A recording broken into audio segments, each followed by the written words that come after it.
Assalamualaikum warahmatullahi wabarakatuh. Pada video presentasi kali ini kita akan membahas tentang konsep dasar penelitian pendidikan yang disusun oleh Nikmatul Fitri, NIM 1814080011, jurusan Tadris IPA Fisika, UIN Imam Bonjol Padang, dengan mata kuliah metodologi penelitian yang diampu oleh Ibu dosen Ibu Dr. Milia Sari, SPD MSI. Nah, yang pertama kita akan membahas tentang berpikir ilmiah dan non-ilmiah.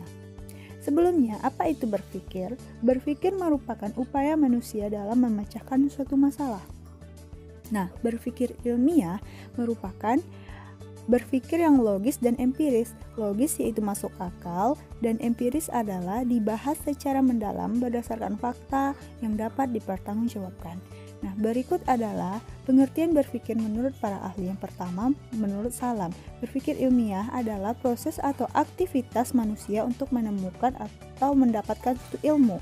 Dan yang kedua, ada menurut Jujun S. Surya Sumatri, berpikir ilmiah merupakan kegiatan akal untuk memperoleh pengetahuan yang benar. Untuk mengetahui lebih jelasnya, berikut adalah tan ilmiah. Yang pertama, perumusan masalahnya itu harus jelas dan spesifik. Yang kedua, masalah adalah hal yang dapat diamati dan diukur. Yang ketiga, jawaban permasalahan didasarkan pada data. Nah, yang keempat, proses pengumpulan dan analisis data serta pengambilan keputusannya berdasarkan logika yang benar. Dan yang terakhir yaitu kesimpulannya siap atau terbuka untuk diuji oleh orang lain.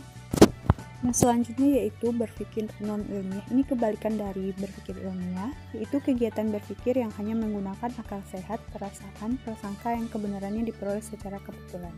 Nah, pendekatan non-ilmiah yaitu berumusannya kabur dan abstrak. Yang kedua, masalah tidak selalu diukur dengan kegiatan empiris dan bersifat supernatural atau dogmatis. Dan yang ketiga, jawaban tidak diperoleh dari hasil pengamatan data di lapangan. Yang keempat, keputusan tidak didasarkan pada hasil pengumpulan dan analisis data secara logis. Dan yang kelima, kesimpulan tidak dibuat untuk diuji oleh orang lain. Untuk penjelasan lebih jelasnya, mari kita bahas dengan contoh. Nah, contohnya yaitu Amir sakit perut selama seminggu. Jika menggunakan pendekatan ilmiah, maka kita akan mencari di lapangan Amir makan apa, lalu periksa ke dokter, tes laboratorium, kemudian pengobatan, dan kesimpulannya adalah Amir keracunan. Nah, jika menggunakan pendekatan non-ilmiah, maka kita akan pergi ke dukun, lalu penyembuhan, dan kesimpulannya Amir kena guna-guna dari teman atau musuhnya. Nah, itulah perbedaan dari pendekatan ilmiah dan non-ilmiah. Nah, pada poin yang kedua, kita membahas tentang hakikat, tujuan, serta fungsi penelitian. Yang pertama, hakikat. Pada hakikatnya, penelitian merupakan suatu usaha untuk menemukan, mengembangkan, dan mengkaji kebenaran suatu pengetahuan dengan menggunakan metode-metode ilmiah. Menurut Macmillan dan Schumacher, ada 5 langkah pengembangan pengetahuan melalui penelitian, yaitu mengidentifikasi masalah penelitian dan melakukan studi empiris. Yang selanjutnya, melakukan replikasi atau pengulangan. Yang keempat, menyatukan dan mereview.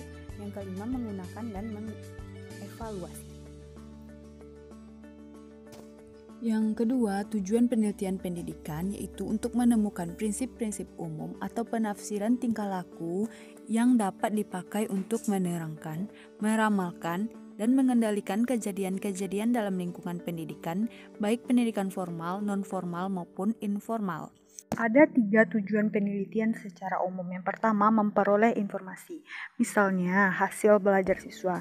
Nah, dengan melakukan penelitian, maka kita akan mengetahui bagaimana hasil belajar para siswa di suatu sekolah atau lembaga atau suatu instansi.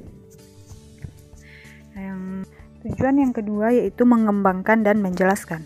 Mengembangkan perubahan-perubahan dan kemajuan-kemajuan yang dicapai oleh individu, kelompok, ataupun organisasi dalam kurun waktu tertentu.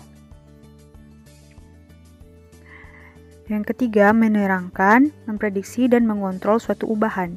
Ubahan di sini adalah variabel. Variabel ada 2, ada bebas dan terikat. Bebas adalah variabel yang mempengaruhi, sedangkan terikat adalah variabel yang dipengaruhi. Selanjutnya, kita masuk ke fungsi penelitian pendidikan. Yang pertama, fungsi penelitian berdasarkan jenis penelitiannya sebagai berikut. Nah, tujuan penelitian dasar. Menurut Nana Sodhi, tujuan penelitian dasar yaitu menambahkan pengetahuan dengan prinsip-prinsip dasar dan hukum-hukum ilmiah, meningkatkan pencarian dan metodologi ilmiah. Selanjutnya penelitian terapan. Penelitian terapan atau applied research berkenaan dengan kenyataan-kenyataan praktis, penerapan dan pengembangan pengetahuan yang dihasilkan oleh penelitian dasar dalam kehidupan nyata. Yang ketiga, tujuan evaluatif. Penelitian evaluatif atau evaluation research difokuskan pada suatu kegiatan dalam suatu unit tertentu.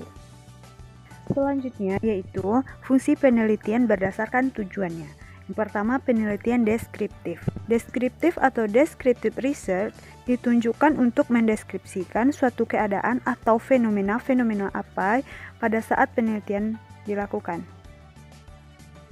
Kedua, penelitian prediktif atau predictive research memprediksi kejadian yang akan datang berdasarkan hasil penelitian yang telah dilakukan. Yang ketiga, penelitian improvatif atau improvative research ditunjukkan untuk memperbaiki, meningkatkan, atau menyempurnakan suatu keadaan, kegiatan, atau pelaksanaan suatu program. Nah, yang selanjutnya, penelitian eksplanatif atau explanative research ditunjukkan untuk memberikan penjelasan tentang hubungan antar fenomena dan variabel. Bagaimana hubungan fenomena dan variabel tersebut? Pada poin ketiga, yaitu jenis-jenis penelitian di bidang pendidikan. Yang pertama, penelitian kuantitatif adalah metode penelitian yang banyak menggunakan angka, data angka, dan segala sesuatu analisisnya. Yang kedua, penelitian kualitatif, yaitu kebalikan dari penelitian kuantitatif tadi. Yang ketiga, penelitian eksploratif, yaitu jenis penelitian yang bertujuan untuk menemukan sesuatu yang baru. Yang keempat, penelitian historis adalah penelitian yang berhubungan dengan sejarah. Yang kelima, penelitian deskriptif adalah sebuah penelitian yang memaparkan sebuah situasi atau peristiwa.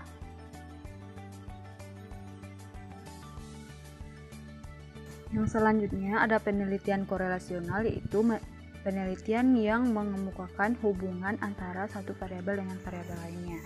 Yang ketujuh ada penelitian eksperimen, yaitu penelitian yang menguji suatu cara teori terhadap suatu penyelesaian masalah. Selanjutnya penelitian R&D atau Research and Development. Yang terakhir ada penelitian tindak kelas, yaitu penelitian yang dilakukan di kelas. Pada poin keempat, kita akan membahas tentang komponen proposal penelitian. Di dalam proposal penelitian terdapat yang pertama, judul, yang kedua, latar belakang, yang ketiga, rumusan masalah, yang keempat, tujuan penelitian, yang kelima, manfaat penelitian. 6. Tinjauan pustaka. 7. Kerangka konsep dan hipotesis. Selanjutnya metode penelitian. Yang selanjutnya jadwal dan lokasi penelitian. Serta yang terakhir adalah lampiran.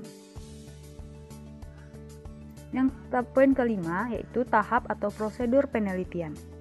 Tahap-tahapnya yang pertama ada tahap perencanaan, yaitu menentukan tema, mengidentifikasi masalah, mengadakan studi pendahuluan, merumuskan hipotesis, menentukan sampel penelitian, menyusun rencana penelitian.